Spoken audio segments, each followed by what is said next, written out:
மறுதலித்த பேதுருவை மனம் திரும்ப செய்த சிநேகம்.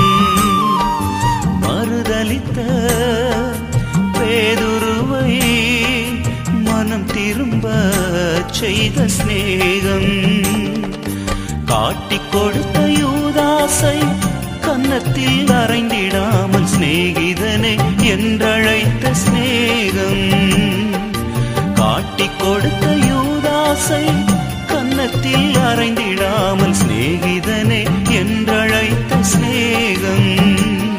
அது மேலான சிநேகம், எங்கள் இயேசுவின் சிநேகம். அது மேலான சிநேகம், எங்கள் இயேசுவின் சிநேகம். அநாதி சிநேகம், அநாதி சிநேகம், அநாதி சிநேகம், எங்கள் இயேசுவின் சிநேகம்.